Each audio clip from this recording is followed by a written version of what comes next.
네, 여러분 반갑습니다. 오늘도 하우스 리더십 학교 리더십 강의 제임스 맥그리번스 교수님의 책을 중심으로 리더십에 대한 내용들을 살펴보는 시간입니다. 오늘은 제5부 함의들, 이 책의 마지막 부분, 리더십의 이론에 관한 것을 이론화시키고 그것을 실제로 어떻게 적용할 것인지에 대한 내용들을 다루고 있습니다. 그 중에서 지난 시간에 이어서 실질적 영향력으로서의 정치 리더십에 관한 그러한 내용들을 살피고 있는데, 오늘은 구체적으로 변혁적 리더십에 관한 내용들을 좀 더 실예들을 통하여서 알아보고 이제 책의 마지막 부분에 과연 리더란 누구인가 한 그러한 부분들을 또한 함께 살펴보도록 하겠습니다. 이 세상의 모든 민족들, 모든 나라들에 해당되는 주요한 질문으로서 전 지구적인 갈등의 조직과 관리, 즉 갈등의 어떤 축을 이동시켜 욕구와 열망이 전 세계적 근거에 입각하여 호소되도록 집약하는 것, 그리고 또 사회주의적이고 그리고 기타 좌파 정당들 뿐만 아니라 우파 정당들이 전 세계적 규모로 조직될 수 있도록 하고, 전 세계적 정당과 운동들이 국가 경계를 초월해 유사한 생각을 지닌 사람들 간의 유대를 형성시킬 수 있는 그러한 방법은 무엇인가 하는 것이 우리 이 시대에 있어서의 중요한 질문이다라는 것입니다. 그러니까 국가와 국가 간의 전쟁과 분쟁들이 나타나는 것이죠. 국가 내에서도 마찬가지고, 바로 이러한 상황들 가운데서 이제는 어떤 한 국가나 어떤 한 단위, 어떤 그런 규모의 집단이 아니라 전 세계적인 범위에서 연대가 이루어지고 있는 세계가 되었습니다. 자유주의 진영 혹은 사회주의 진영, 이렇게, 아니면 보수 진영과 진보의 진영, 이런 진영들이 단순히 한 국가 내에만 있는 것이 아니라 전 세계적으로 유대하여서 유기적으로 이루어지고 있는 것이 하나의 현 국제 시대의 모습이다라는 것입니다. 그렇다면 이러한 것들을 통해서 전 세계적 유대를 어떻게 이루어갈 것인가 하는 것이 리더십에 있어서 중요한 주제라는 것이죠. 갈등이란 사람들을 분열시키기도 하지만 통합시키기도 하는데, 세계 평화에 대한 오래된 유일한 희망은 정치적 투쟁과 합의의 근거를 재배열시켜서 국가 상호 간의 힘을 통하여 갈등이 해결되기보다는 국가들 내에서 평화적으로 관리될 수 있도록 하는 것이다 라고 이야기를 하고 있습니다. 이 갈등이 없는 상태가 평화로운 상태라고 정의를 하지 않고, 갈등을 잘 관리할 수 있는 그러한 상태가 평화로운 상태라고 새롭게 정의하는 것이죠. 결국 갈등이란 존재하고 그 갈등이 건전하게 표출되며 그 가운데 힘의 균형을 이루어가는 것이 하나의 평화의 상태이지, 전혀 아무런 갈등도 없고 또한 아무런 어떤 서로 간의 경쟁도 없는 그러한 상태는 사실 평화라는 그러한 상태라고 정의할 수가 없다는 것입니다. 왜냐하면 인간 사회에서 갈등인 것은 필연적인 것이거든요. 근데 그것이 표면적으로 나타나지 않는다는 것은 이면에 이 갈등이 깔려 있다는 것입니다. 그러면 숨겨진 갈등은 결국 나중에는 폭발하게 되고 엄청난 전쟁과 회오리 바람으로 다가오게 된다는 것이죠. 그래서 우리 현실적으로 나타나는 갈등의 상태를 우리는 어떻게 잘 힘의 균형을 통해서 평화적으로 유지시켜 나갈 것인가 하는 부분들에 관심을 가져야 하고, 특히나 리더십은 이 갈등을 잘 관리해 나가고 그것을 더 커지거나 아니면 더 번지지 않도록 잘 유지해 나가는 것이 리더십의 중요한 책무이다라는 것을 이야기하는 것입니다. 이것이 바로 제1차 세계대전의 유럽 사회주의자들이 고상한 어떤 비전이었고, 이것은 지구의 정치적 분열이 지속되는 한 여전히 유토피아적인 희망으로 남아있을 것인데, 리더십은 원인이 되며 진정한 리더십은 단순히 상징적인 거나 아니면 의식적인 것이 아니며, 또한 사회적 세력들이 작용하는 매개나 구조도 아니다라는 것입니다. 그렇다면 과연 이러한 리더십은 무엇이고 진정한 리더십은 무엇인가? 라는 그런 질문을 하게 되는 것이죠. 리더와 추종자 간의 상호작용은 단순한 거래나 교환 과정이 아니며 상호적인 과정의 결과는 리더와 추종자들의 동기와 목표들의 변화인 것이다 라는 것입니다. 이 리더가 있고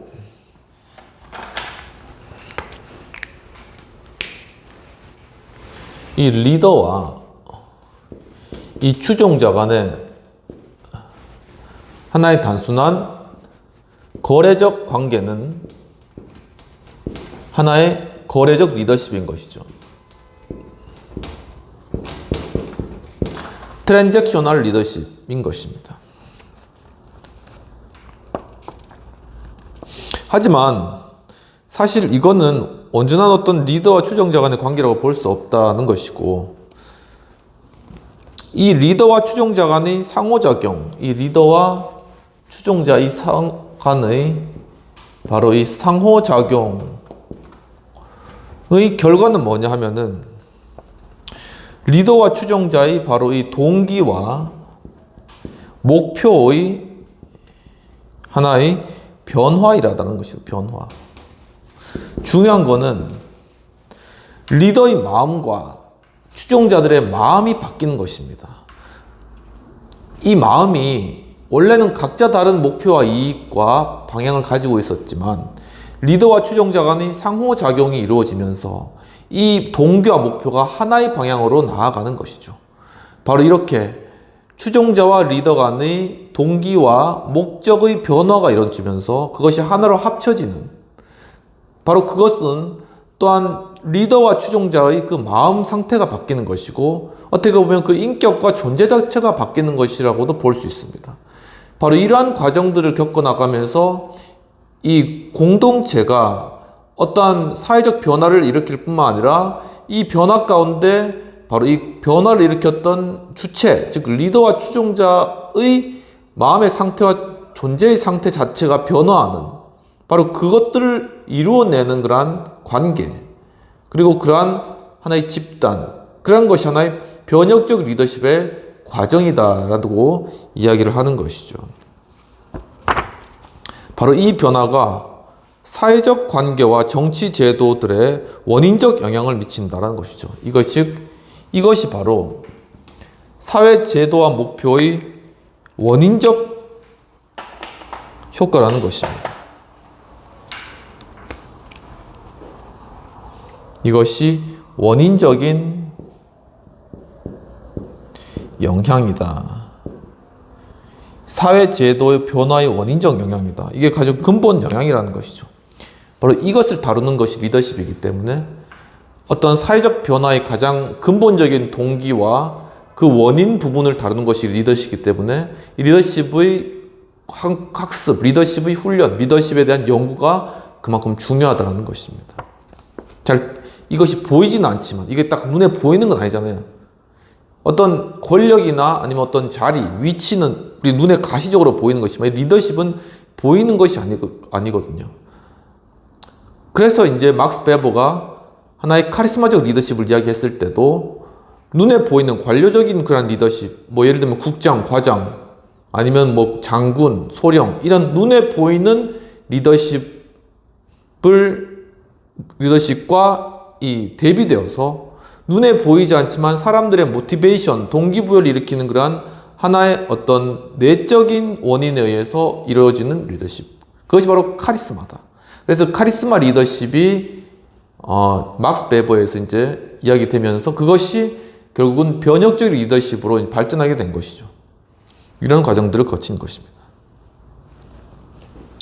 그래서 이 변화가 바로 사회적 관계와 정치 제도들의 원인적 영향을 미치는 것이며, 이 영향은 아주 작고 관찰하기 힘든 것에서부터 혁신적이고 또한 역사적인 것까지 이룰 수 있으며, 물론 작은 변화들이 훨씬 더 많으며 이것들이 집합되고 축적되어 역사의 과정을 지속적으로 변경시키는 점진적 변화를 야기하는 것이다. 여기서 이러한 변화들이 결국은 작은 변화들이 모여서 바로 이렇게 점진적인 변화가 이루어지는 것이다 라는 것입니다. 리더의 역할은 이 시드니 후크라는 분의 용어를 빌려면 사태 추수형, 더 even full, 그리고 사태 도모형, 이벤트 메이킹, 이렇게 이제 리더의 역할이 나눠진다고 하네요. 그러니까 이 후크라는 분, 이분에 의하면은 이 리더가 뭐냐면 사태 추수형, 사태 추수형, 영어로는 even full, 그리고 사태 도모형, 영어로는 이벤트 메이킹, 이것도 이벤트겠죠. 이벤트 풀, 이벤트 메이킹이다. 이렇게 구별될 수 있다고 하는 것입니다. 그리고 또 이제 likely에 의하면 이 likely 이분에 의하면은 리더라는 것은 모세형, 더 모자익, 계산적이고 관료적이라는 의미입니다. 아니면 알렉산더형, 영웅적, 혁명적으로 이렇게 구분이 된다. 이 likely의 이론이고 후크라는 분의 이론인데 리더에 대해서 정의하는 것입니다. 이 사태 도모자, 이벤트 메이킹, 이 사태 도모자가 도덕적인 리더라면, 즉 이 리더들이 사건에 영향을 받는 자들의 욕망이나 열망과 가치들에 반응하고 이를 향상시켜 준다면은 후크의 사태 도모형 인간, 여기 있는 사태 도모형 이 인간이 바로 우리가 말하는 변혁적 리더이다. 바로 이 형태가 바로 변혁적 리더라는 것이죠. 이렇게 정의가 되고 있습니다. 리더의 가장 지속적이며 실제적인 행동은 제도, 국가, 사회운동, 정당, 정치, 관료제와 같은 그러한 제도를 창출하는 것인데, 이 제도는 창조적 리더들이 사라진 이후에도 오랫도록 계속적으로 도덕적 리더십을 행사하고 필요한 사회적 변화를 조장하는데, 제도란 사람 그림자의 연장에 불과하지만 제도의 지속을 위해서는 많은 남성과 여성들이 필요하다라고 이야기하고 있습니다. 그래서 1787년의 이반자들에 의하여, 이게 미국 독립선언이죠. 미국 헌법. 이반자들에 의하여, 그리고 여러 주에 있었던 이들의 지지자들과 조언자들, 그리고 그들이 고무하였던 정치 이론가들에 의하여 권력 분립과 분산의 구조를 포함한 새로운 정부 체제를 확립하였던 것은 아마도 현대사에 있어서 가장 창조적이고 지속적인 정치적 행위였다고 할 수 있으나, 그러니까 이것이 미국 헌법에 대한 제정을, 1787년에 미국 헌법 제정을 이야기하고 있는 것입니다. 미 헌법 제정. 이것은 굉장히 리더들의 창조적 결과물이었다. 그런 것이죠. 그러나 부분적이고 매우 신중할 정도로 더디긴 했지만 이것은 1860년대의 도덕적 도전이었던 노예제도 문제와 한 세기 뒤 흑인 인권의 도전 문제에 대처해 나갈 수 있었던 제도였다는 것이죠. 바로 이 제도를 통하여서, 이 미 헌법을 통하여서 그 다음에 이것이 해결된 것이, 이 제도가 이어지면서 리더들을 통해서, 도덕적 리더들을 통해서 해결된 것이 바로 이게 흑인의 문제, 노예의 문제가 해결되었다. 이 미국 헌법을 만든 그 창시자들도 굉장한 리더였지만 이것을 이렇게 노예나 노예 해방이나 이런 것들을 이루어낸, 그런 데까지 이제 이 제도를 연결시키는 도덕적 리더들의 행위도 상당히 변혁적인 그러한 리더십이었다는 걸 이야기하는 것입니다.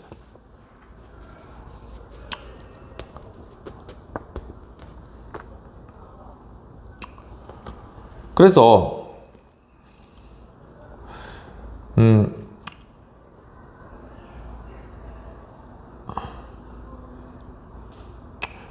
여하튼 바로 이러한 헌법을 제정한 이러한 탁월한 리더십을 그토록 약화시키려는 것은 아이러니한 일이었다라고 이야기를 하고 있는데, 이 처음에 초기 입헌 어떤 리더십들이 또한 리더십을 또 약화시켰다. 이건 뭐냐면은 이 권력 분립 제도를 통해서 강력한 리더십을 통제할 수 있도록 했거든요. 그러니까 이게 약간 아이러니한 것입니다. 탁월한 리더십을 약화시켰다. 하지만은 이러한 시스템 자체가 나중에는 흑인 인권 문제를 해결하고 그것을 대처해 나갈 수 있게 하였다라는 것입니다. 모든 리더십 중에서 가장 지속적이고 널리 영향을 미치는 것은 무형적이고 비제도적인 것인데, 이러한 리더십은 사회적, 종교적 또는 예술적 운동, 책, 위대한 창조적 문헌들, 위대한 삶을 살았던 위인들의 회고록 속에 담겨진 생각들에 의해 형성되는 영향력의 리더십이다. 이 리더십, 무형의 리더십이 가장 강력한 영향력을 나타낸다라는 것입니다. 리더십은 도덕적인 목적성을 가지는데, 굉장히 중요하게 생각했던 부분들이 바로 이 도덕성입니다. 도덕성. 번스 교수님이 이 도덕성이 리더에 있어서, 변혁적 리더에 있어서 특히 중요한 항목이다라고 이야기를 하고 있습니다. 모든 리더십은 목표 지향적이며 또한 목표 설정의 실패는 불안정한 리더십의 징조라는 것이죠. 그러니까 리더십이 되면 무엇보다도 목표 설정이 중요한 것이다라는 것이죠. 성공적 리더십은 분명한 하나의 지향점이 있다는 것입니다. 이것은 또한 목적을 유지하고 성취하는 수레라고도 할 수 있는데, 리더십이 요구되는 곳에서 중요한 문제는 항상 주요 가치를 선택하고 이를 구체화할 수 있는 사회적 구조를 창출하는 것이다 라고 필립 셀치니크라는 분이 말하였다라고 이야기하고 있습니다. 그러니까 중요한 우리 어떤 문제에 있어서는 그 가운데 분명한 추구해야 될 중요한 가치가 있고 그것을 제도화해 나가는 그런 과정이 하나의 리더십이라는 것입니다. 목적은 개인적 자유를 보호하고 향상시키는 것과 같이 단일하기도 하지만 여러 우선순위가 있는 것들의 조합으로 표현될 경우에는 또한 다층적일 수도 있는데, 리더와 추종자 모두 목적의 형성에 개입된다는 것입니다. 이 목적은 아무튼 그것이 하나이든 다층적이든 중요한 것은 리더와 또한 추종자들이 이 목적을 형성하는 데 기여한다는 것입니다. 그것이 리더십의 중요한 특징이다라는 것입니다. 그런데 딜레마는 뭐냐면은 리더들의 부재가 아니라 리더들을 지탱케 해줄 수 있는 가치의 결핍이며, 리더십이 이 대중적 의지로부터 힘을 이끌어낼 수 있는 것이다 라는 것이죠.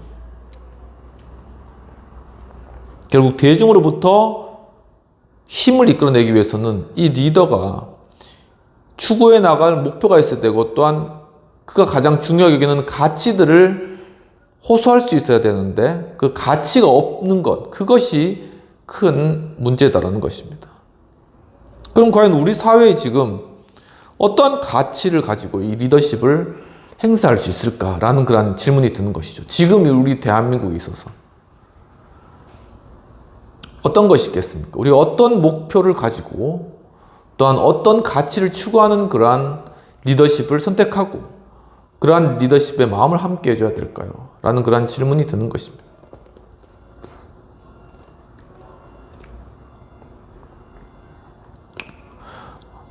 바로 이러한 말들을 베냐민 발버라는 분이 말하였는데, 그러나 변혁적 리더는 추종자들의 욕구를 다독거리고 이들의 열망을 고양시켜서 가치를 형성하게끔 하며, 즉 추종자들의 잠재성을 동원하는 것이다. 그러니까 어떤 가치가 없다고 하여도 이 리더는, 정말 변혁적 리더는 자신을 추종하는 사람들을 잘 다독거리고 그들의 의견을 취합하고 그들을 통하여서 하나의 가치를 창출해 나가는 그런 역할들이 변혁적 리더가 이루어온다는 것입니다. 어떻게 하냐? 늘 교수님 이야기했듯이 이들의 마음 가운데 있는 공통적인 욕구를 찾아내고 그것에 기대감을 주어서 사람들이 그것을 실현하고자 하는 그러한 동기력을 불러일으켜서 그것을 하나의 가치화시키고 이제 그것을 하나의 권리화시켜서 그것을 요구하게 하고 거기서부터 힘을 이끌어내고 변화를 이끌어내는 것이죠. 이것이 리더는 것입니다.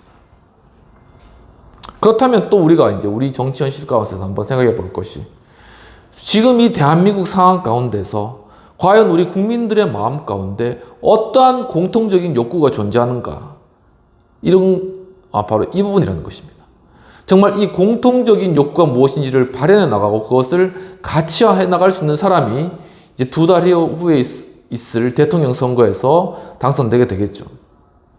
정말 이 국민들의 표를 얻기 위해서 이 국민들의 마음 가운데 있는 욕구가 과연 무엇인가라는 것을 간파할 수 있어야 된다는 것입니다. 과연 그것이 무엇이겠습니까? 한번 정말 이게 토의 주제 같은데 우리 대선 후보들, 대선 주자들은 이것을 가지고 자신의 팀과 정말 밤새도록 토의하고 이것들을 도출해내야 되지 않을까 하는 생각이 듭니다. 물론 시간은 짧지만 과연 무슨 가치를 주장해야 될 것인가? 무엇을 이 대한민국 국민들이 지금 원하고 있는가? 그것을 정말 현실화시킬 수 있는 것인가? 결국 그래서 이 대한민국은 어떠한 목표를 향하여서 나아가야 할 것인가 하는 비전, 목표의 제시, 이것이 우리 차기 대통령 선거에 나올 우리 후보자들이 제시해야 될 그런 부분이라는 것입니다.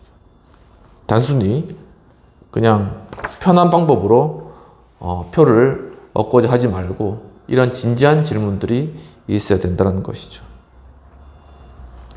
변혁적 리더는 향상적이며 이것은 도덕적이지만 도덕주의적이지는 않는데 리더는 추종자들과 고차원의 도덕성 관점에서 관계하며 목표와 가치를 낚아올리는데 리더와 추종자들은 보다 원칙적인 수준의 판단으로 형성되는 것이다.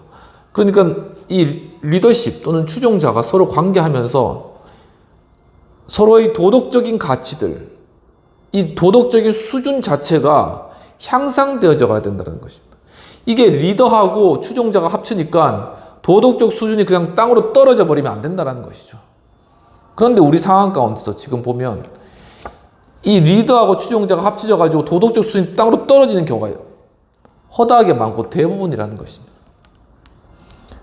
그건 진정한 리더가 아니라 도리어 하나의 음모론자라고 뒤에서 또 이야기를 하고 있는 것이죠. 정말 진정한 리더라면은 추종자들과의 관계 가운데 그 도덕적 수준을 끌어올려야 되는 것이죠. 국민의 수준을 끌어올려야 되는 것입니다. 정말 하나의 어떤 가치를 추구하고 목표를 추구하는 그러한 레벨 자체를 끌어올려야 된다는 것입니다. 과연 그런 리더가 누구일까요? 그 부분들을 심각하게 진지하게 생각해 봐야 될 때라는 것입니다.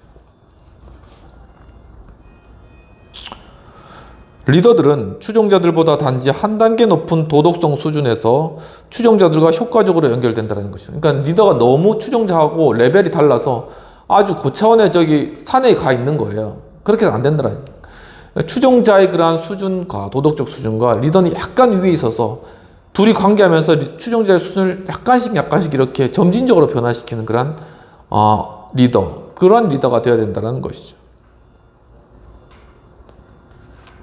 그러나 훨씬 더 높은 수준에서 행동하는 도덕적 리더들, 예를 들면 간디 같은 경우에는 모든 수준의 추종자들과 연결되는데, 즉 영웅적이거나 아니면은 대중운동을 구축함으로써 연결되는 것이며, 다양한 도덕적 수준에 있는 사람들의 유대를 제공해주고 변혁적 리더의 도덕적 영향을 크게 증가시켜준다는 것이죠. 그러니까는 이렇게 이제 어떤 일정 수준의 어떤 국민 수준보다 약간 높은 도덕적 수준에서 국민들이 이끄는 게 일반적 리더인데, 간디와 같은 좀 특별한 경우에는 전 레벨에 있는 사람들과 다 관계한다는 것입니다. 이건 정말 타고난 것이잖아요. 그런데 이 간디가 주장했던 이 비폭력 무저항 운동, 이것이 사실 우리나라에서 시작됐다는 걸 저도 어제 알았는데, 이 비폭력 운동, 무저항 운동, 이것이 우리가 일제시대 때 했던 3.1 운동, 거기서 기여했다는 것입니다.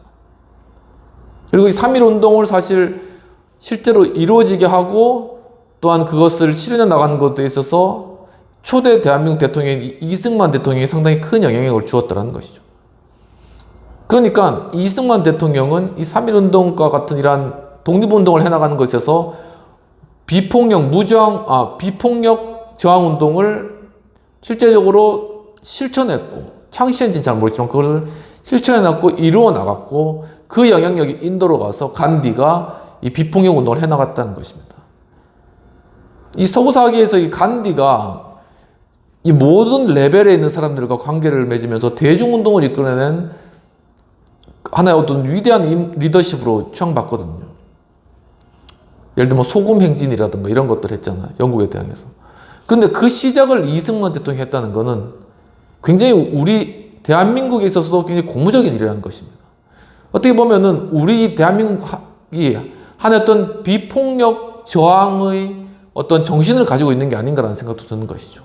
최근에 이제 국민저항권이라는 이야기도 많이 나오는데 정말 폭력을 쓰지 않으면서도 잘못된 것에 대해서는 저항해 나가고 하는 이러한 모습들 최근에 많이 나타났지 않습니까? 탄핵 사태를 두고 이러한 것들이 본래 우리 이 민족이 가지고 있었던 고유의 하나의 어떤 민주주의적인 고유의 특성이다 라는 그러한 이야기들이 나오고 있다는 것입니다.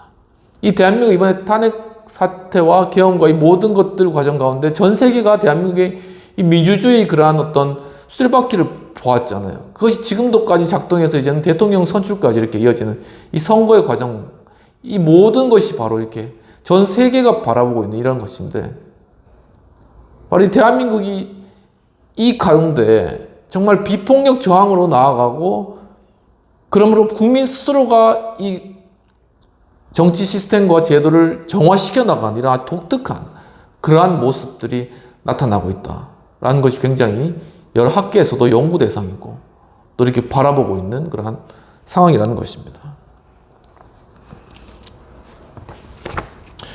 즉 영웅적이거나 아니면 대중운동을 구축함으로써 연결되는 것인데, 다양한 도덕적 수준에 있는 사람들 간의 유대를 제공해주며 변혁적 리더의 도덕적 영향을 크게 증가시켜주는데, 이러한 향상적 리더십의 상당 부분은 추종자들에게 가치를 약속해 주기보다는 그들에게 희생을 요구한다.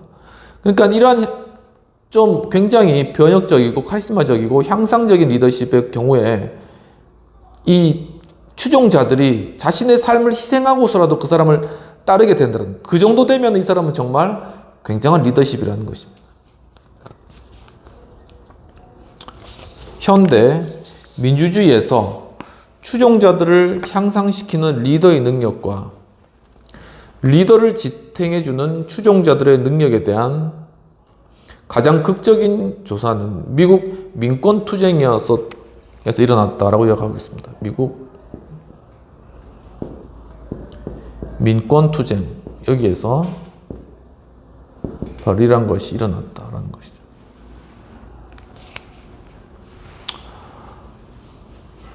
그런데 미르달이라는 분은 이것을 도덕적 투쟁, 즉 미국의 영혼을 위한 투쟁이었다고 통찰력 있게 평가한 바가 있다라는 것입니다. 사람들의 미천한 본능에 영합했던, 이것은 바로 리더십의 부정인 것이죠. 미천한 본능에 영합하였던 자들도 있었으나 높은 이상에 대한 미국의 도덕적 공약의 정신의 호소였던 사람들이 훨씬 더 많았다고 미르달은 몇 년 후에 말하였다는 것이죠.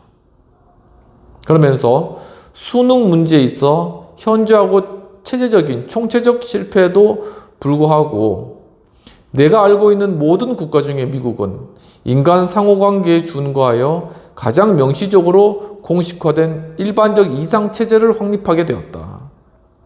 가치 판단의 여러 수준 중 한 수준에서 모든 시민들은 이 일반적 이상을 공감하고 있었던 것이다. 굉장히 높은 수준에 있었죠. 이 높은 도덕적 수준에 관하여서 이것을 모든 시민들이 일반적 이상으로 공감하는 그런 수준이었다니까 미국 민주주의가 굉장히 높은 수준이었다는 것을 알 수 있겠습니다.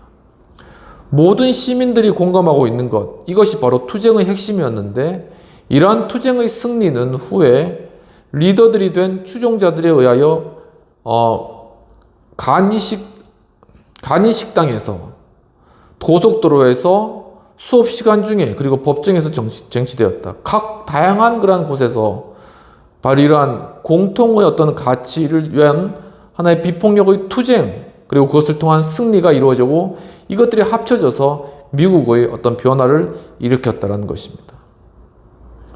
지구의 다른 한편에서는 간디에 의해 가르쳐진 평화적이고 평등주의적인 가치들이 사회 정의를 위한 매우 혹독한 투쟁에서 승화적 요소가 될 수 있다는 것이 증명되었다는 것이죠.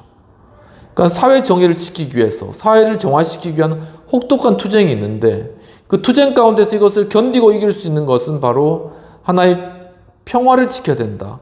이 평등주의를 이루어야 된다는 그런 하나의 가치가 있었기 때문에 이것이 가능했다는 것입니다. 또 몇 년간 감옥에 들어가 있거나 그렇게 함에도 불구하고 이 가치가 마음 가운데 있었기 때문에 그 혹독한 투쟁의 기간들을 견뎌내는 것이죠. 그리고 이제 본스 교수님은 또 다른 세계 한편에는 모택동 리더십이 유산히 자리 잡고 있었다라는 것이죠. 그러니까 모택동이 중국을 공산하는 그런 과정 가운데서 모택동 개인이 보여줬던 리더십, 이게 이제 어떤 체제, 어떤 이데올로기, 이념, 이 문제가 아니라 지금은 리더십의 어떤 측면에서 다루는 것입니다. 그런 유산이 있었다라는 것이죠. 수년 동안 서방인들은 민주적 리더십의 모델은 영국 의회제와 미국의 대통령제 중의 선택 문제라고 안일하게 가정하고 있었다는 것이죠. 미국이나 영국이냐, 요게 이제 민주적 리더십의 모델이 무엇이냐, 요걸 가지고 지금 이야기를 하고 있었는데, 이제 영국의 의회제는 다수결 원칙이고 내각 리더십, 그러니까 집단적 리더십이죠. 그리고 충성적 반대 역점을 두고 있었다면은, 한편 비교를 해보면 여기 잠깐 영국 같은 경우에는 보면은 하나의 의회제로서 의회 중심제죠. 그래서 다수결이 중요시하고, 그 다음에 내각 리더십이 있습니다. 이게 집단적, 한 명이 결정하는 것이 아니라 집단적으로 이루어지는 결정, 그런 리더십의 모습. 그리고 충성적 반대, 국가에 충성하기 위해서 어떤 반대 의견을 표시할 수 있다는 것이죠. 이게 이제 영국의 리더십이었다면, 이제 미국 같은 경우에는 하나의 대통령 리더십인 것이죠.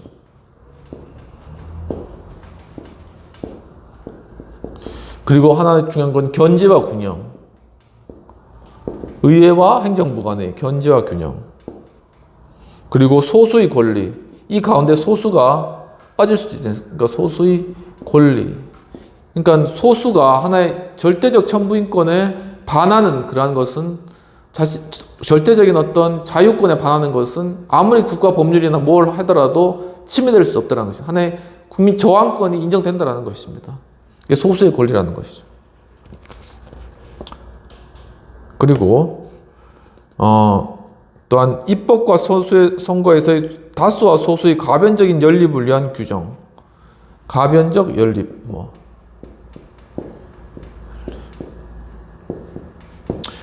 이렇게 이제 마련해 놓고 있었는데, 신생 아프리카와 아시아 국가들에서 이 두 형태 중 어느 하나를 편파적으로 옹호하는 열성적 지지자들이 어느 모델을 채택할 것인가를 걱정스럽게 관찰하고 있을 쯤에 일종의 헌법적 도박이 발생했다라는 것이죠. 재미있는 표현이죠. 이 두 가지 중에 이쪽으로 할 거냐, 이쪽으로 할 거냐. 우리는 아마 이쪽 미국을 택한 것이죠. 이 둘 중에 선택해야 된다. 이제 이렇게 아프리카 국가들이 신생 국가로서 막 이렇게 2차 세계대전이 막 일어나니까는 이거 하고 있을 때 하나의 헌법적인 도박이다. 굉장히 도박은 위험하죠. 그냥 자신 돈을 던지는 거잖아요. 이런 게 일어났는데, 결과적으로 나타난 것이 이 두 모델 중 어느 하나의 채택에 고심하였던 많은 개발도상국들이 민주적 형식의 이면에 과도 정치 구조를 배태시켰던 것이다. 이렇게 한다 그러놓고 결국은 뒤에 몇몇 사람이 통치하는 거예요. 과도 정치. 그러니까 미국과 영국처럼 이렇게 역사와 배경, 백그라운드가 없으면은 결국은 소수의 과도 정치를 할 수밖에 없고, 우리나라 역시 마찬가지 이렇게 된다는 것이죠. 이러한 개발국들의 리더들 대부분은 리더들이 아니라 사실은 권력 행사자, 그러니까 소수의 독재자들에 불과했다는 것입니다. 따라서 이들은 이러한 리더십의 취약성과 축출 가능성을 보여준 것을 제외하고는 원칙이 서 있는 리더십에 대해서 가르쳐 준 것이 별로 없다라고 이렇게 보고 계신 것이죠. 비평 및 토론 내용들을 살펴보도록 하겠습니다. 필자는, 즉 번스 교수님은 리더십의 핵심이 목적과 가치를 통하여서 추종자들을 향상시켜내는 것임을 잘 설명하고 있으며, 이러한 리더십은 권력 행사자와는 구분되며 비제도적, 무형적 형태를 띠고 있다라고 잘 본 것으로 보여집니다. 그렇다면 우리 사회의 과연 리더십적 목적과 가치는 무엇일까라는 그런 질문인 것이죠. 우리 사회는 과연 어떤 리더십이 필요할까요? 이런 부분들을 토론하는 그런 내용들인데, 그리고 우리는 과연 어떤 목적과 가치를 가져야 되겠습니까? 이 대한민국은 과연 어떤 가치를 가져야 되겠습니까? 이제 헌법재판소에서 대통령 탄핵과 관련해 처음에 대한민국 민주공화국이다 이렇게 이제 얘기했다고 하는 것이죠. 그 민주공화국의 의미가 과연 그렇다면 무슨 의미일까요? 그 민주주의를 의미하는 것이죠. 공화주의를 의미하는 것입니다. 그렇다면 민주와 공화는 하나의 두 개의 그런 요소인 것인데, 그것이 하나로 합쳐져 있더라는 것이죠. 그러니까 대한민국에 물론 보수가 있고 진보가 있지만 하나만 있는 것이잖아요. 이것이 하나의 합쳐진 형태로서, 태극기에도 양과 음이 있듯이 이렇게 합쳐진 형태로서 존재한다는 것입니다. 이 권력의 균형이 이루어지고 있는 그런 상황도 있는데, 이것을 깼다라는 것이 이제 그 재판소의 의견이지만, 한편에서는 이것을 도리어 지키기 위해서 한 것이 아니냐라는 의견이 충분히 설득력 있게 나올 수 있는 것이죠. 여하튼 과연 그렇다면 우리의 리더십이 향후에 추구해야 될 그런 목적과 가치는 무엇일까요? 자유일까요? 권력의 어떤 침해 혹은 방해 혹은 권력의 침탈에 대해서 개인의 자유를 지켜내는 그런 것이 우리의 가치일까요? 그런 시대가 있었습니다. 87년도 그 세대에는 바로 그러한 가치가 중요한 가치로서 작용했다는 것이죠. 과연 우리 세대는 과연 무엇일까요? 극심한 빈부격차에 따라서 평등의 가치를 추구하며 어느 정도는 사람 살 수 있도록 해줘야 되는 그러한 가치, 평등적인 가치를 추구하는 것이 우리 사회의 정말 가치의 필요성일까요? 아니면 우리가 하는 목표는 무엇일까요? 이 대한민국의 경제성장, 그리고 발전, 영구적인 발전, 이것이 GDP 성장, 이것이 우리의 목적인가? 아니면 남과 북이 통일되어서 하나의 민족을 이루는 것이 목적인가? 이러한 목적들도 있을 수 있을 것입니다. 바로 지금 이 시대 가운데 우리는 과연 어떠한 목적과 어떠한 가치를 추구하며, 행동양식 가치와 어떤 목표를 추구하면서 나아가야 될 것인가를 이번 대통령 선거에서 우리 리더십은 제시를 해야 할 것이란 생각이 드는 것입니다. 여러분들도 한번 이러한 부분들에 대해서 한번 고민해 보시면 좋을 것 같습니다. 이까지 하고 그 다음 장에서는 독특하게 모태똥에 관한 그런 내용들을 교수님 다루고 있는데 한번 살펴보도록 하겠습니다.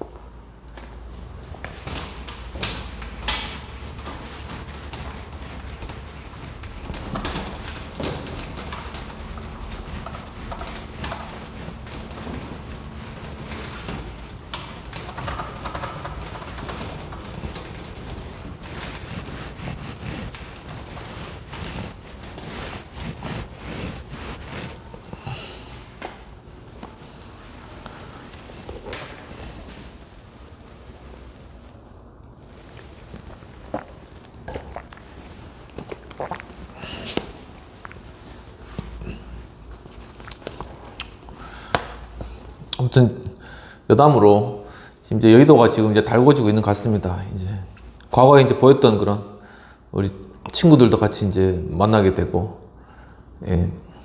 그리고 또 이제 이제 선거 이제 경선해야 되잖아요. 사무소에도 이제 이렇게 방문해 보게 되는데, 분위기가 어떤지 방문해 보게 되는데 굉장히 열기가 뜨겁더라고요. 아주.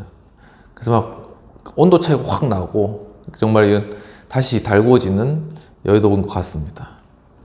과연 어떻게 이런 것이 진행되어야 될지 참 흥미진진하고, 부디 정말 우리가 올바른 가치와 목적을 추구할 수 있는 그런 리더를 뽑게 되기를 바랍니다. 여하튼 실제적 영향력으로서의 정치 리더십으로 모태똥에 관한 그런 내용을 다루고 있는데, 리더십적 측면에서 다루는 거니까 한번 살펴보도록 하겠습니다. 모태똥이 보여준 대안은 훨씬 더 실제적이고 서방 세계에 대한 도덕적 도전으로 여겨지는데, 특히 신생국들과 동부 유럽, 심지어는 러시아 내에서조차 상당한 매력을 끌었다고 합니다. 그러니까 과거에 영국이나 미국이나 하는 그러한 정치 체제에서 새로운 하나의 중국식의 사회주의 체제의 한 모태똥이라는 리더십이 등장한 것이죠. 그러니까 이게 뭐냐고 사람들이 상당히 주목했다는 것입니다. 이 모델은 선거에서 승리를 획득하려는 정당들에 의해 권력으로 진입한 리더십의 한 변형된 형태가 아니라, 그러니까 선거를 통해서 이제 리더십을 획득한 형태가 아니라 당과 정부 내 관료기관에 대항하여 대중들을 동원함으로써 자신의 제도를 쇄신함과 동시에 이 제도에 도전하는 리더십의 변형된 한 형태였다. 그러니까 이 리더십은 하나의 선거 제도를 통한 것이 아니라 대중들을 끌어모아 가지고 기존의 제도를 이제 완전히 뒤집어 엎는 그러한 형태의 리더십을 보여줬다는 것입니다. 이것은 바로 대략 20년간을 주기로 혁명에서 자양분을 공급받고 다른 문화로 이식되는 제퍼슨의 개념인 자유의 나무라고 할 수 있다. 굉장히 좀 특이한 관점이죠. 모 대통령은 공산주의자였는데 이것이 하나의 토마스 제퍼슨의 자유의 나무와 비교를 하고 있습니다. 그러니까 우리 단순한 양분법적인 그런 생각과는 좀 더 다른 그런 측면이라고 볼 수 있겠습니다.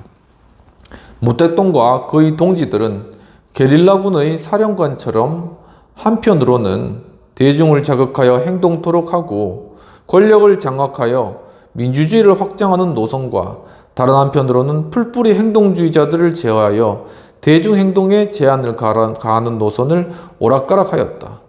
그러니까 대중을 통하여서 민주주의를 통하여서 이것을 확대해 나가며 평등적인 그러한 것들을 취함과 동시에 한편으로는 도리어 대중 행동을 제한을 가하고 거기에다 그것이 막 확대되거나 무분별하게 그냥 전개되지 않도록 그것을 컨트롤하고 그걸 제어했다는 것이죠. 이거 굉장히 모 대통령의 머리가 비상했다는 것이죠. 대중들의 그러한 부분들을 충족시켜줘야 하지만 대중들 그냥 놔뒀다가는 자기 마음대로 가고 전혀 목표 성취가 안 되겠다라는 것이 간파가 있었기 때문에 그 양쪽의 두 가지 방법을 모두 다 채택한 것이죠. 일부 사람들에게 모 대통령과 그의 동지들의 진자의 추처럼 앞뒤로 오가고 좌에서 우로 무정부에서 질서로 그리고 민주주의에서 독재로 움직이는 것처럼 여겨졌는데 이렇게 진자의 추가 왔다 갔다 하는 것처럼 이렇게 있잖아요. 이렇게 왔다 갔다 하는 것처럼 일로 갔다가 절로 갔다가 도대체 종잡을 수 없다는 것이죠.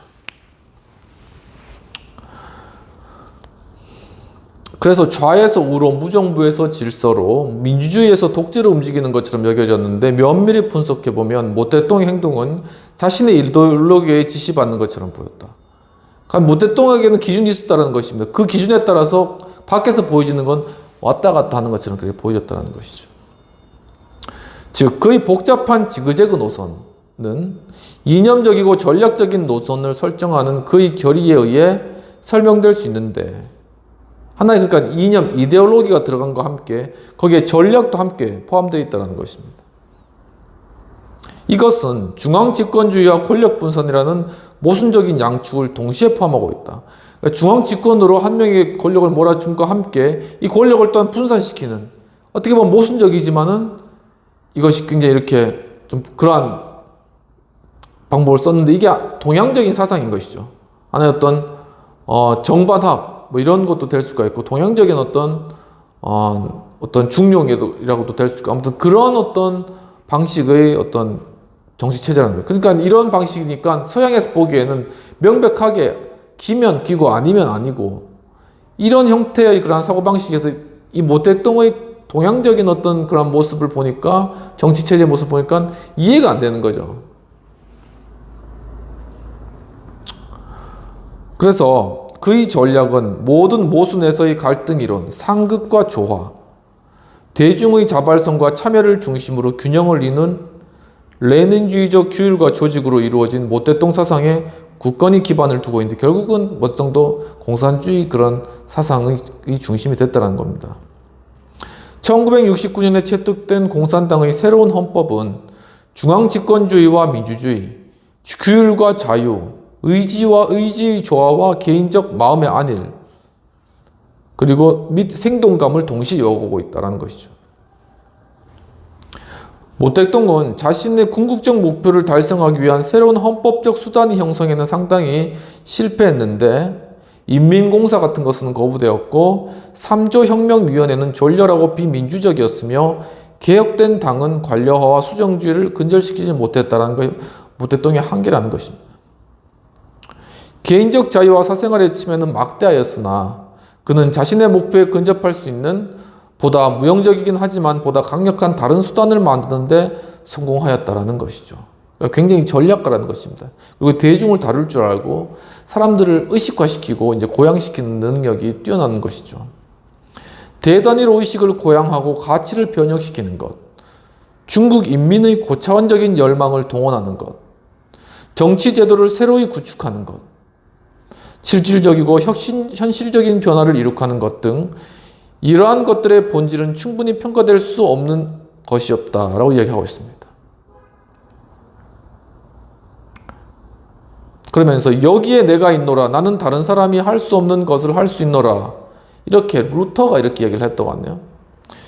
개인적인 작은 이익을 뛰어넘어 원칙으로 무장된 리더가 되려는 사람은 자신에게 권력을 부여하고 리더와 추종자 모두를 행동 양식 가치와 목적 가치와 함께 고수하는 사람들로 변화시킬 수 있다. 그러니까 이 원칙으로 결국은 리더십이 무장해야 되느냐, 무엇을 무장해야 되느냐. 즉, 이 리더십이 하나의 원칙으로 무장이 돼야 된다는 것입니다. 이 원칙으로 무장된 리더십은 하나의 고차원적인 가치를 추구한다는 것이죠. 그렇게 되면은 그를 따른 추종자들도 어떤 도덕적 수준이라든가 뭐 가치 수준이라든가 이런 것들이 고양되고 향상시키는 이런 결과가 난다라는 것입니다. 리더든 추종자이든 간에 도덕적 목적을 짓는 사람은 권력의 작은 공국, a tiny principality of power, 권력의 작은 공국이라고 할 수 있다는 것이죠. 하나의 리더나 추종자가 아무튼 도덕적 목적을 추구해 나가는 그러한 모습 자체를 가진 사람은 하나의 권력의 작은 나라, 국가를 이룰 수 있다라는 것입니다. 이처럼 무엇보다도 국가를 이루어가는 데 있어서 필요한 것은 도덕적 가치를 주장할 수 있는 것이었다.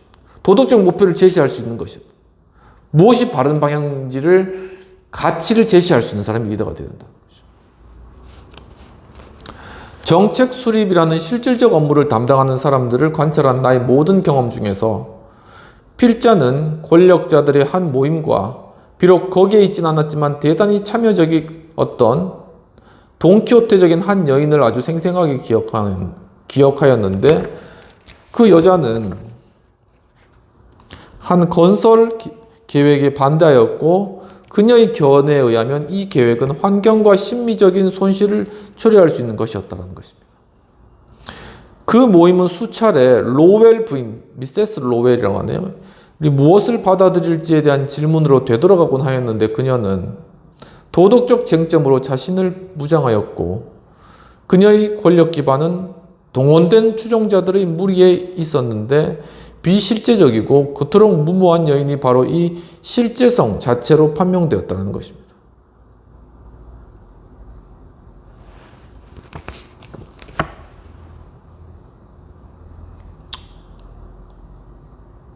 결국은 이제 로웰 부인 이분도 자신을 리더십으로 무장시키는 데 있어서는 도덕적인 쟁점으로 무장시켰다는 것이죠. 그러니까 분명한 어떤 원칙이나 가치, 자신의 가치가 있으면은 이제 그것이 하나의 리더십을 무장시키는 하나의 도구가 된다는 것입니다. 그러니까 내가 리더십이 되고자 한다.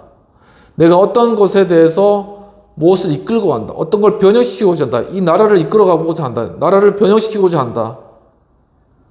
그런 생각을 가지고 있다면은 과연 그렇다면 어떤 목적과 가치를 내가 가지고 있고 그리고 또한 이 국민들과 함께 어떠한 목적과 가치로서 변화해 나갈 것인가, 어떻게 관계를 맺으며 그러한 것을 함께 추구해 나갈 것인가라는 것에 대한 것을 말할 수 있는 그런 원칙을 가지고 이야기할 수 있는 그러한 리더가 되어야 된다는 것입니다. 비평되는 내용들을 살펴보도록 하겠습니다. 번스 교수님은 모택동에 대해서 언급하면서 그의 행동이 서방 세계의 도전으로 여겨져서 러시아조차 매력을 끌었고, 그 리더십은 대중들을 동원하여 당과 관료 조직에 대항함으로써 자신의 제도를 쇄신하기도 하였는데, 혁명에서 자양분을 공급받고 다른 문화로 이식되는 자유의 나무와 같다고도 그렇게 이야기했고, 그는 레닌주의에 근거한 모태똥 정신의 기반을 두고 상급과 조화의 갈등 이론을 이용하였으며, 중앙집권주의와 권력분산이라는 모순된 형태의 정치체제를 이끌어왔다고 보았습니다. 한편 그는 인민공사 등과 같은 정책 등은 졸렬한 것이라고 판단했으나, 그의 인민공사 같은 것들은 번스 교수님이 보시기에 졸렬하다 이렇게 판단했으나, 그가 대단위로 의식을 고양하고 고취시키며 중국 인민의 고차원적인 욕구를 동원하였고, 정치 제도를 새로이 구축하는 것, 실질적이고 현실적인 변화를 이뤘다는 측면에서 그의 리더십에 대해 평가하고 있다. 리더십적 측면이다. 이념적인 측면이 아니라 아무튼 그렇게 많이 고양시키고 변화시켰다는 것이죠.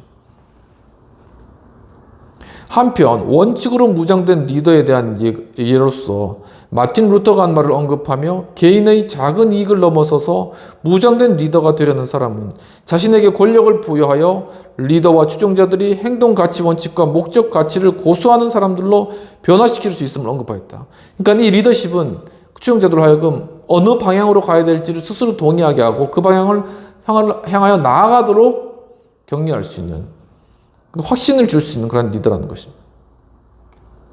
한 동교타적인 여성인 로웰 부인의 예를 들면서, 그녀가 한 건설을 반대하면서 그 건설이 환경과 심미적인 손실을 초래할 수 있음을 주장하고, 또한 도덕적 쟁점으로 자신을 무장하였으며, 이에 대해 그녀가 바로 그 실제성 자체였다라고 그렇게 평가를 하고 계신다는 것입니다.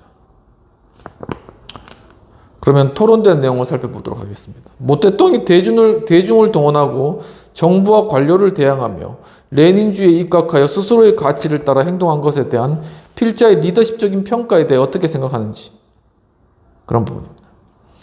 그러니까 모태똥이 공산주의 이론을 신봉한다고 보여지지 않고 공산주의, 레닌주의 이론을 가지고 이것이 하나의 가치로 삼은 것이죠. 어떻든 리더십을 행사하기 위해서, 중국을 휘어잡기 위해서는 하나의 가치가 있어야 된다는 것을 모태똥은 파악을 하고 있었다는 것입니다. 근데 그 당시에 가장 사람들이 인기 있었던 레닌주의, 이 공산주의 이론을 자신이 가져다가 그것을 가치화 삼아가지고 자신 나름대로의 그런 하나의 신념 체계를 만들고, 이제 그것을 사람들에게 띄우는 거죠. 중국 사람들에게. 그리고 그것을 향해서 가도록 사람들을 고양시키고 불러일으키는 것은 모태똥이 고유한 리더십적 자질이라는 것입니다. 그러면 우리가 이제 자유민주주의적인 입장에서 과연 어떻게 하면 사람들에게 모태똥의 어떤 리더십, 그러니까 이념적인 것이 아니라 그 리더십적인 측면을 잘 우리가 보고 이것을 자유민주주의를 수호하기 위해서 어떻게 그것을 채용하고 그것을 적용시킬 것인가 하는 것이 응용 문제인 것이죠. 어떻게 하겠습니까? 사람들을 어떻게 고양시키겠습니까? 근데 실제로 지금 이런 일들이 일어나고 있다는 것이 신기한 것입니다. 대통령의 계엄 이후에 탄핵을 하면서 이 대한민국 국민들이 자유민주주의라는 가치라는 것에 대해서 생각을 하게 되고 그것을 공산주의로부터 지켜야 되겠다는 그런 의식적인 그런 의식이 드는 것이죠. 그것이 또한 언제 있었냐면은 바로 이 대한민국이 이승만 대통령이 정부 수립을 하고 그리고 이제 대한민국으로 세워지면서 6.25가 발발한 이러한 상황들 가운데 일어났던 현상들이 바로 그것입니다. 어제 이제 가서 이제 이승만 리더십 강연에 관련된 그런 내용들을 또 제가 하얏트 호텔에서 이제 듣고 이제 마지막에 이제 제가 이제 질문들을 했는데 뭐냐면은 현재 지금 이 대한민국에 이런 분열된 그러한 상황들 가운데 이것을 어떻게 하면 통합적인 리더십으로 할지를 이승만 대통령의 리더십부터 어떻게 할까 한데 그것에 대해서 이제 연사께서 답변해 주신 것들은 아무튼 공산주의는 안 된다는 겁니다. 공산주의 장점과 이제 단점을 이야기해 주시면서 그건 안 된다는 것이죠. 그 말은 반대로 하면 뭐냐면은 자유민주주의를 수호하고 고수해야 된다는 것입니다. 그것이 하나의 가치로 나서야 된다는 것이죠. 그러니까 지금이 정부 수립할 때 상황과 거의 비슷한데 바로 그러한 가치들이 지금 주창되어지고 사람들이 그것을 향해서 외치고 부르짖고 있는 그런 상황이라는 것이죠. 그것이 대한민국을 통합시키고 하늘로 묶고 그리고 사람들을 고양시키고 그 가치를 이제 향상시킬 수 있는 것이 아닌가라는 그런 생각들을 해보았고, 그러니까 과거에 우리가 가지고 있었던 하나의 자유민주적인 가치라고 알고 있었던 것은 어떻게 보면은 번스 교수님 입장에서 하나의 어떤 낮은 레벨의 수준의 그러한 어떤 생각이었을지도 모릅니다. 하지만 지금 우리 상황 가운데 상당히 어떤 공산주의에 대한 어떤 그런 하나의 어떤 접근해오는 것들, 이러한 것들이 있으니까 이제는 자유민주주의라는 가치에 대해서 다시 생각하게 되는 것이죠. 이 가치가 다시 부각되는 것입니다. 사람들 내 마음 가운데 잠재하고 있었던 이러한 자유에 대한 가치가 다시금 떠오르는 것입니다.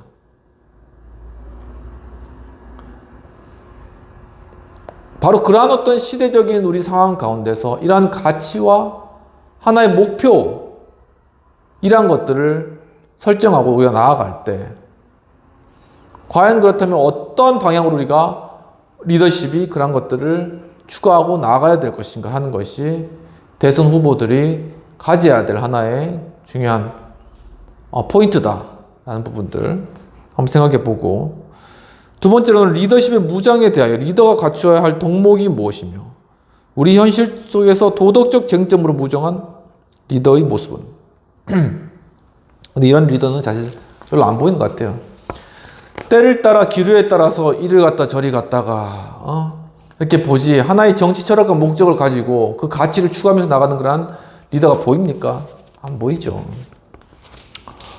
정말 자신을 그렇게 지켜나가고 자신의 정말 하나의 원칙주의적인 어떤 그러한 가치로서 스스로의 리더십을 무장시킨 그런 리더가 보입니까? 보이지 않다는 것이죠. 저 사람이면은 이런 가치를 추구하고 이쪽 방향을 제시하고 있어. 설령 내가 그 가치가 안 맞다 할지라도 그런 사람이 보이냐는 것이죠.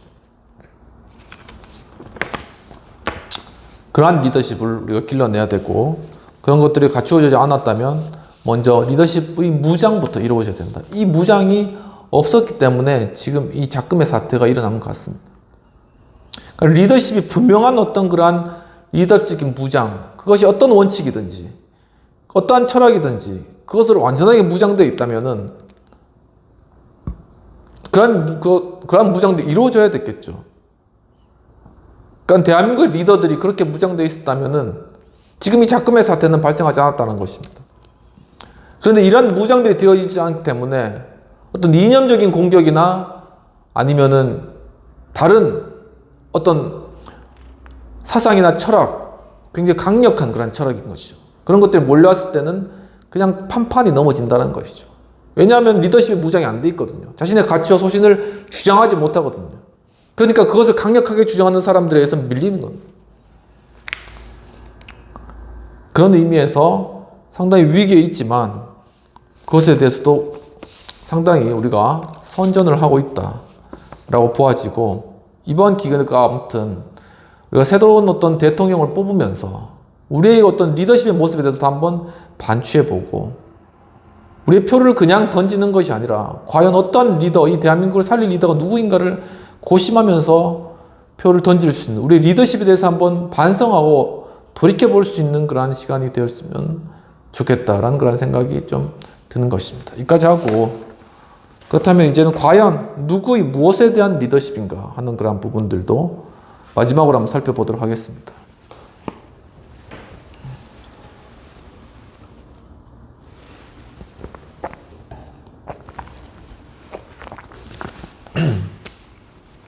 과연 그렇다면은 누구의, 무엇을 위한, 무엇에 대한, what about, 무엇에 대한 리더십인가? 책을 이제 거의 마무리한 단계입니다. 리더나 어떤 사람의 동기 기반에 호소함으로써 그 사람에게 영향을 미치고자 할 때 대두될 만한 묵시적인 질문은 다음과 같은데, 특정 동기에 호소하려는가? 호소하려는 진정한 나는 누구이며 호소 대상이 되고 있는 나는 누구인가? 무슨 자원 또는 권력 기반에 호소하려는가?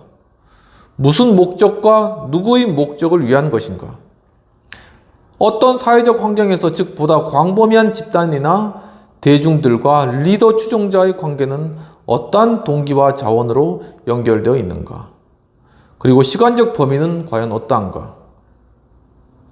이러한 사항을 질문하는 것은 다시 누가 리더이며 누가 지도의 대상이 되고 있는가라는 아주 중요하고 곤란한 문제들을 제기하는 셈이 된다라고 얘기하고 있습니다. 과연 누가 리더인가라는 것이죠. 그리고 누가 이 리더의 인도를 받는 사람인가? 제대로 또한 리더십이 이루어지고 있는가? 이런 것들이 모두 하나의 질문 사항이라는 것입니다. 흔히 인간들이란 아주 복잡한 동기의 뭉치들이라고 오랫동안 얘기되어 왔는데 음모가들은 이러한 동기에 호소하여 자기 자신의 욕망과 욕구를 추구하고 충족하고 나서는 이러한 것들을 잊어버린다는 것입니다. 사람들의 마음을 이용만 해먹고 그 다음에 다 버린다는 것이죠. 그러나 우리는 또한 사람들의 동기 구조들 내에서 전형적으로 일종의 통일성, 일치, 조화가 존재한다는 사실을 알고 있는데 음모가들이 동기를 이용하고 이를 과장하고 나아가 이를 악용하는 것은 마치 조 메카시가 국내 공산주의자들에 대한 국민의 두려움을 이용하려 했던 것처럼 다른 동기들의 영향을 미치는 영향력을 교란시키려는 위험을 감행하는 것이라고 할 수 있다는 것이죠. 그러니까 음모가들은 사람들의 그러한 동기들을 이용하여서 자신의 영향력을 끼치고 또한 위험을 감행한다. 그런 것입니다. 영향력을 교란시키는 것은 영향력을 무시하는 것이나 축소하는 방법으로만 가능하다는 것입니다. 그러나 이보다 더 동기들은 동기들은 어떤 형태의 위계구조로 조직되어 있는 경향이 있으며 어떤 동기들의 실현을 저해하는 것은 주요한 영향을 미치며 어떤 동기를 충족시켜주는 것은 이보다 더 의미심장한 영향을 미친다라는 것입니다. 사람들의 어떤 동기를 불러일으키고 충족시켜주는 것이 그만큼 리더십에 의해서 중요하다는 것입니다. 어떤 동기를 충족시켜주는 것은 이보다 더 의미심장한 영향을 미치는데 또다시 질문은 다음과 같은 문제로 귀결되는데 누군가가 지도하려고 하는 대상자는 바로 누구인가? 그리고 무엇에 대한 또는 어디로 리더와 지도받는 자 모두 이러한 문제를 해결해야 할 것인데 단지 저 차원이 또는 인위적으로 지속되고 강화된 욕구에 호소하는 것은 추종자들을 조작에 예속시키는 것이다. 그러니까 낮은 단계 어떤 돈을 살포하거나 이런 식으로 낮은 단계의 욕구를 충족시켜주는 이러한 방법은 결국 추종자들을 하나의 예속시킨다. 자기에게 그냥 끌려다니는 노예처럼 만든다는 것이죠. 그렇게 돼서는 안 되죠. 리더와 추종자의 관계는 상호관계라는 것입니다. 결코 예속적인 관계가 아니라는 것입니다. 최근에 이제 제가 설교를 준비하면서 이제 이번 주간이 고난주간이거든요. 그래서 이제 예수님 부활이 다음 주 부활주의를 맞이하게 되는데 이제 예수님께서 이제 그 제자들에게 사람들에게 내가 너 안에 있고 너희가 내 안에 있으면은 이 사람은 과실을 많이 맺는다고 하면서 바로 너희는 나의 친구다 이렇게 얘기해 주고 그 말은 무슨 말이냐면은 서로가 동등한 관계라는 것입니다. 서로가 동등한 관계 가운데 서로 사랑을 주고받을 수 있는 그런 관계. 그것이 하나의 친구와 같은 관계라는 것이죠. 바로 어떻게 보면은 리더와 팔로워의 관계는 이와 같이 예수님과 그 제자들이 한 친구와 같은 그런 관계가 되어야 되는 것입니다.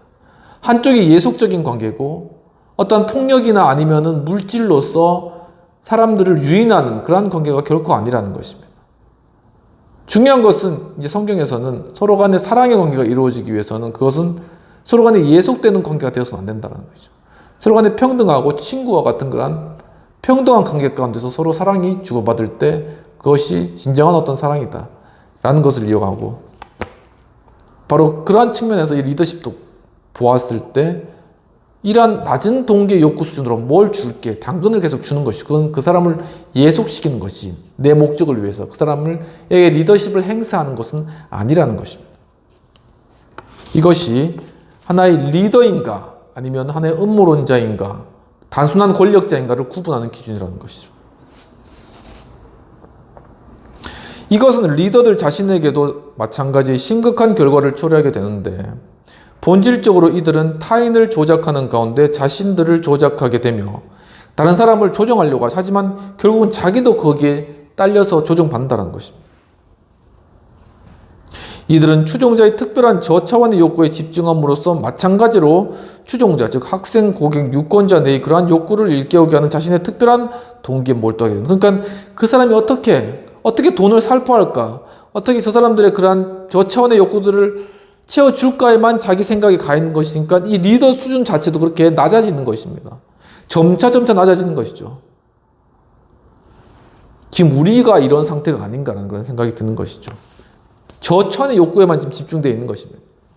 어떻게 하면 돈을 뿌릴까? 그래서 그 표를 얻을까? 여기에 지금 집중되어 있으니까 리더도 수준이 낮아, 추종자도, 유권자도 수준이 낮아, 이런 상황이라는 것입니다. 안타까운 상황인 것이죠.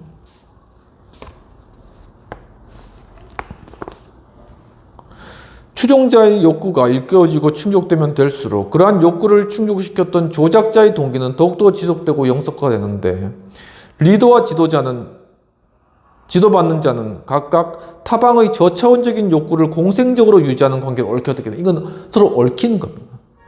서로 건전한 관계 가운데 분리된 상태에서 친구의 관계로서 서로 좋은 영향력을 주고받는 것이 아니라 서로 하나로 저차원의 욕구로 얽혀 설켜 이렇게 들어가는 것이죠.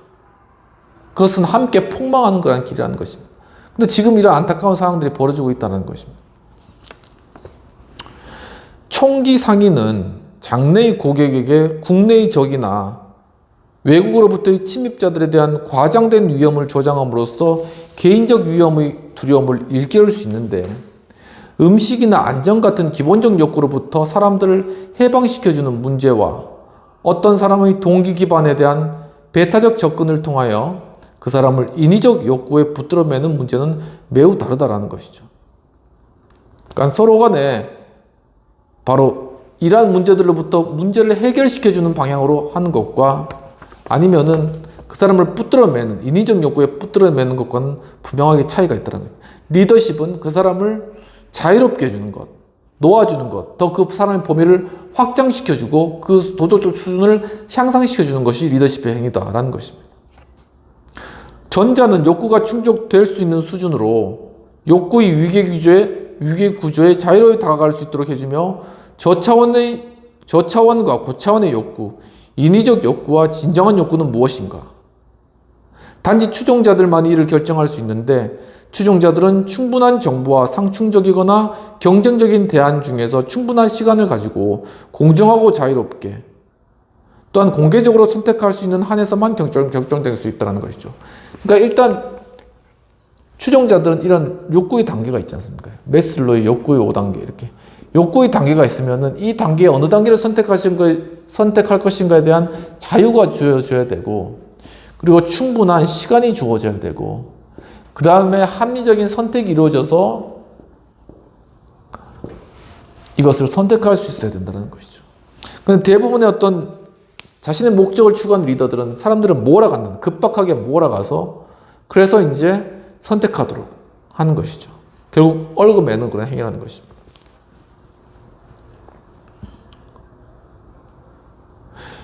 이 모든 것은 개인적 욕구 및 가치뿐만 아니라 집단적인 것에도 호소하는데 정치인들은 오랫동안 유권자의 가장 저차원의 본능에 영합한다는 비난을 받아왔으며 러시아의 짜르가 신적 존재였다고 하는데 이 짜르는 국민의 가장 본능적인 심리적 욕구에 부응하였다는 비판을 받았다는 것이죠. 그러니까 단순히 먹여줄게 이제 이거 어떻게든 끼니는 때우게 해줄게. 얽어매는 겁니다. 네 밭을 팔고 네 거를 다 해서 내가 어떤 먹여줄게. 노예로 만드는 것이죠.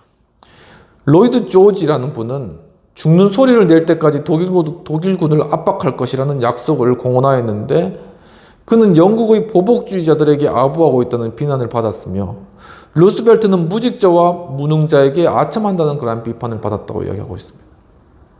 이들 정치인들이 영합하고 있다면 이들은 추종자들에게 영합하는 것인가 아니면 자신 내부의 무언가에게 영합하는 것인가.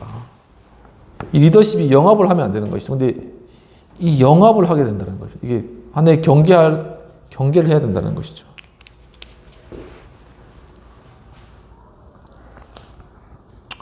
우리는 역사의 법정의 판결을 기다릴 수 없으며 이 역사의 법정에는 상이한 시대에 상이한 판결을 내려 혼란을 가중시키는 습성이 있는데, 그리고 미래의 판결은 실용적 정치인들의 리더십 실천에 거의 영향을 미치지 못한다라는 것인데, 여기에 대해서 아니다. 진정한 리더십과 음모를 구분하는 것이 다른 리더나 유권자들을 위해 어떤 차이를 만들 수 있다면 이들을 구별하는 방법을 발견해야 된다는 것이죠. 그러니까 결국은 이 리더십이 누구냐, 그리고 음모론자가 누구냐, 이것을 구분해낼 수 있도록 해야 된다는 거예요. 이게 중요하다. 우리 사회에서도 지금 중요하죠. 누가 리더십이고 누가 음모론자냐, 누가 진정한 국민을 위하고 누가 국민을 이용하려고 하냐, 이걸 구분해내는 건 아주 중요하다는 겁니다. 성경에서는 목자와 삭군을 구별해내야 된다는 것과 같은 의미입니다.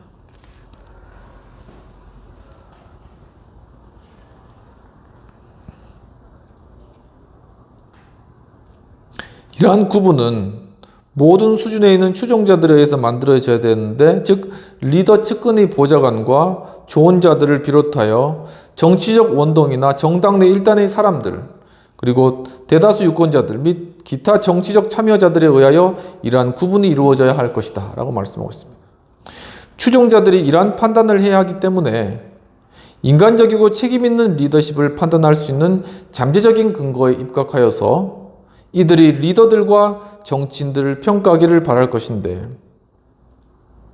그러나 추종자들이 이러한 평가를 할 수 있는 것은 리더들이 상호간에 경쟁하여 추종자들의 가슴과 마음, 즉 자유로운 언론과 공개적 갈등의 조건 하에서 이루어져야 됩니다. 그래서 요즘에 경선할 때 다 이제 방송 토론하고 이제 하잖아요. 공개적인 부분에서 서로 토론을 통해서 유권자들의 마음 가운데 선택할 수 있도록 하는 그런 여지를 만들어주는 것이 중요하다는 것입니다. 추종자들이 여러 수준의 동기구조에 호소할 수 있는 충분하고도 자유로운 기회가 허용되어야 될 때 가능하다. 먹을 걸 줄게. 하지만 또 여러분 교육의 기회도 제공해 줄게. 아니면 여러분이 행복할 수 있도록 그렇게 취미활동이나 문화활동을 할 수 있도록 해줄게. 교육도 시켜줄게. 이런 다양한 차원의 그러한 어떤 욕구에 대해서 제시하고 그것에 대해서 유권자들이 생각하고 선택할 수 있는 그러한 충분한 시간적 여유와 마음의 공간과 또 여러 토론의 장과 합리적인 그런 것들이 필요하다는 것이죠. 이렇게 보면 실질적 영향력을 행사하려는 투쟁은 추종자들의 다양한 동기에 접근하여 이를 활성화시키는 경쟁적 투쟁이며, 유권자들이란 단순히 조정 가능한 허수아비가 아니라 유권자가 허수아비가 아니라는 것입니다. 유권자는 선택할 수도 있고, 유권자들은 자신이 채용붙고자 하는 그러한 욕구의 수준을 스스로 결정하고, 또는 어떠한 리더가 좋을지, 자신의 어떤 욕구를 채워줄 수 있는 리더가 좋을지도 결정할 수 있는 그러한 의사 선택할 수 있는 결정권자라는 것이죠. 이것을 리더들은 알고 있어야 된다는 것입니다. 외견상 이러한 수준들의 동기에 가장 빠르고 쉽게 호소할 수 있는 방법, 가장 저차원의 그리고 가장 크고 가장 접근 가능한 수준의 동기에 영합함으로써, 그러니까 쉬운 방법 쓴다는 것입니다. 저차원의 어떤 동기, 먹고 사는 이런 문제라든가 이런 것들에 저차원의 동기에 영합해가지고 거기에 영합한다는 표현을 쓰는 것이죠. 너희들 돈 뿌려줄게. 영합해서 거기서 그것을 하면서 리더들이 추종자들과 유대관계를 가장 빠르고 쉽게 맺고자 하지만 그것은 가장 빠르고 쉽게 상실할 수 있는 방법이기도 하다라는 것입니다. 그것을 경계해야 된다. 그렇게 쉽게 관계가 맺어지는 것이 아니다. 그렇게 맺어진 관계는 곧 끊어진다라는 것이죠. 그렇기 때문에 쉬운 어떤 욕구, 아주 낮은 욕구의 단계를 채워주는 것에 대해서 영합하면 안 된다는 것입니다. 이들 리더들이 실제로 그렇거나 또는 실제로 그렇게 하게 될 경우에는 추종자들과의 유대를 가장 빠르고 쉽게 상실하게 될 것인데, 그렇게 되면 결국은 권력을 상실하게 되며, 그러나 추종자들의 욕구와 기타 동기를 다양하게 동원하고 충족시켜주며 이를 재형성하도록 함에 있어 리더는 추종자와 하나의 완전한 관계로 진입하게 된다는 것이죠.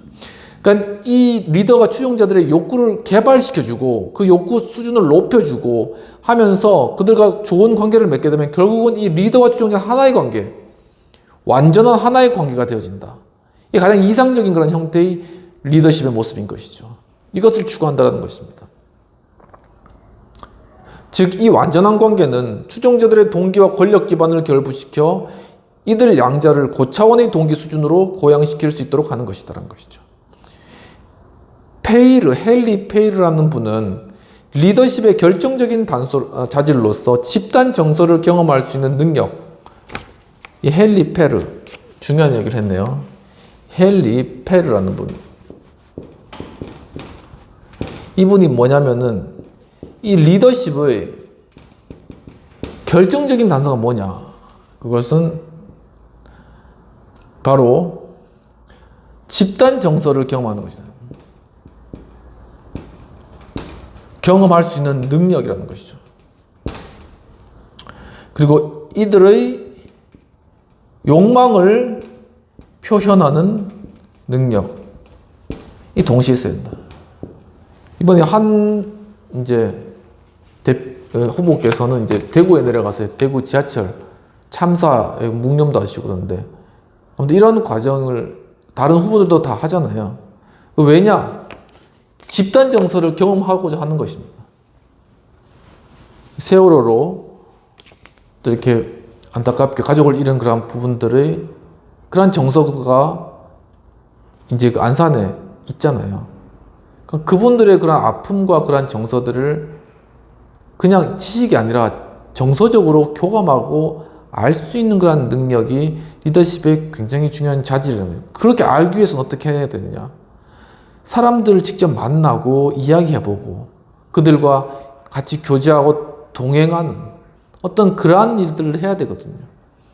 그런 것들 가운데서 사람들의 어떤 감정과 집단적인 정서를 느끼게 되는 것입니다. 바로 리더가 그것을 교감하고 느끼는 것이 이 리더십의 가장 첫 번째 중요한 자질인 것입니다. 그 두 번째는 뭐냐면은 욕망에 대한 어떤 것들, 열망을 표현해 줄 수 있는 것. 그러니까 정말 열심히 살아보고 싶어요. 과거 새마을운동 이런 것들 통해서 정말 잘 살아보고 싶어요. 이러한 열망을, 먹고 살고 걱정할 것도 없이 정말 잘 살고 싶어, 이러한 열망을 표출해 주는 사람이 누구예요? 그러니까 새마을운동이 하나의 그런 표출이 되었죠. 한번 잘 살아보세요. 잘 살아보세요. 우리도 한번 잘 살아보세요. 이건 뭐냐니까? 집단적으로 한번 잘 살아보고 싶다는 그런 욕망을 그냥 표출하는데 그거 하나의 통로로서 그 운동이 사용된 것입니다. 이와 같이 정말 이 리더십이 사람들의 어떤 욕망을 표출해내는 하나의 통로가 되어줘야 된다는 것입니다. 그 막 이렇게 보면 경기장에 이렇게 가수가 오고 이제 거기 저도 이제 고향에 보면 이제 G드래곤 오고 막 그러잖아요. 수많은 사람들이 모여가지고 거기 열광하는 것입니다. 왜냐? 그들의 젊음과 그들의 어떤 가치와 어떤 그런 것들이 그 G드래곤이라는 그런 가수를 통하여서라든가 아무튼 통하여서 표출되는 거거든요. 그걸 발산하고 싶은 겁니다. 그것을 채워줘야 된다는 것이죠. 이 통로가 돼요. 그러니까 사람들이 그런 것들 분출하고 싶은데 리더가 딱 맞고 위에 그냥 딱 맞고 그냥 있는 거예요. 너 이거 분출하지 마라. 억압하는 거죠. 그런 리더십 돼서 안 된다는 것입니다. 그것을 분출할 수 있도록 사람들의 그 열의와 열망을 대변해주고 그 마음을 읽어주고, 우리 부부 관계 가운데도 이야기하셨나? 부부싸움의 가장 큰 그것을 해결을 못한 가장 큰 이유가 마음을 읽어주지 못한 거잖아요. 근데 그 마음을 그냥 읽어주면은 해결이 되잖아요. 그런 것처럼 사람들의 집단적인 이라는 욕망이 있거든요. 그것을 읽어줄 수 있는 그러한 리더십이 필요하다. 대통령 선거에 그러한 리더가 누군가 한 것들 한번 이 60일 동안 잘 보면 좋을 것 같습니다. 아무튼 여하튼 여의도는 뜨거워지고 있습니다. 그리고 결국은 이러한 견해가 민주주의의 선거 과정뿐만 아니라 또한 대표하는 과정에서도 적용될 수 있는 중요한 함의를 가지는데, 전통적 견해는 리더들, 정치인들은 추종자들, 유권자들을 대표해야 한다고 하였으나, 우리는 지금 단일화된 유권자나 추종자들이 아닌 여러 다발의 동기와 권력 기반의 존재함을 살펴보고 있다는 것이죠. 이 동기라는 것, 권력 기반은 그냥 하나의 단일화된 유권자, 추종자 이게 아니라 하나의 또 다발로, 집단으로 뭉쳐져 있는 것이라는 것입니다. 리더가 아주 다양한 형태의 이러한 다발들을 대표하고 이에 따라 행동하는 것은 아마 가능하지 않을지도 모르며, 이들 리더들은 추종자 내에서 자신들이 무엇을 인정하고 대표할 것인지, 그리고 무엇을 인정하지 않을 것인지를 결정해야 된다. 그러니까 여기에서 원칙과 가치가 필요한 것이죠. 동기는 엄청 많아요. 동기는 집단입니다. 근데 여기서 어떠한 목표와 가치를 가지고 나갈 것인가에 따라서 사람들의 동기를 채워줄 수 있는 것도 있고 채워주지 못하는 것도 있잖아요. 하지만 사람들의 그러한 집단적인 것들이 하나에 뭉쳐져서 이것들을 지도자의 목표와 가치에 따라서 채워준다. 결국 채워줄 수 있는 그러한 목적과 가치다. 이것을 가지는 것이 중요한 것입니다. 이 세부적으로 다 채워줄 수는 없어요. 하지만 전체 집단적으로 이것을 보고 내가 이런 목표와 가치를 가졌을 때 이 집단적인 동기와 목표를 채워줄 수 있다라는 것을 설정해야 된다는 것입니다. 그러면은 이 동기 구조에서 자신의 목표나 동기가 다르다고 할지라도 그 사람을 지지하지 않는 것이 아니라 이 사람의 가치와 목표를 보고 자신의 목표와 동기를 바꾸어서 그 사람을 지지할 수도 있다는 것입니다. 그렇게까지 하는 리더가 여기서 말하는 변혁적인 리더라는 것이죠.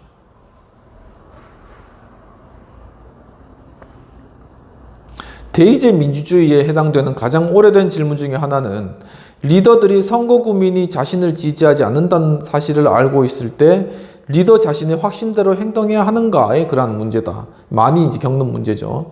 민주주의 이론은 이 문제에 대해 애매한 입장을 취하고 있는 것 같은데, 리더는 대표적이어야 하지만 그렇다고 지나치게 대표적이어서는 안 되며, 이게 좋은 말이죠. 대표는 하지만 지나치게 대표는 아니다. 적당하게 대표해야 된다는 것입니다. 또한 케네디는 자신의 추종자들을 추종하지 않았고 이것 한마디로 영합하지 않았다는 것이죠. 그들의 어떤 것들이 있다고 해서 그걸 급박하게 그만 채워줌으로써 인기를 얻으려고 영합하지 않았다는 것입니다. 피대표인 또는 적어도 피대표인의 특정 요소들을 대표하지 않았기 때문에 위대한 미국인들을 신격화한 책을 저술한 바 있다는 것이죠. 케네디가 이런 사람들을 보고 그 책을 썼다는 거죠. 그러니까 인기에 영합하지 않는 그러한 리더들. 그게 중요하다는 거죠. 물론 그걸 무시할 수는 없어요. 하지만은 자신의 가치와 목적도 있잖아요. 그러니까는 결국은 사람들의 그런 동기와 것도 다 알고, 하지만 자신의 목표와 가치대로 또 앞으로 나아가며 사람들의 목표와 동기를 조정시키고 자신도 거기에 가장 합리적으로 맞추어가는, 그러면서 인기에 영합하지 않지만 자신의 가치와 목표대로 사람들을 이끄는 그러한 리더들이 진짜 리더십을 발휘할 수 있는 리더다. 그리고 그런 관계 자체가 하나의 어떤 친구의 관계, 하나의 정상적인 관계라는 것이죠. 그렇다면 비평의 내용을 살펴보도록 하겠습니다.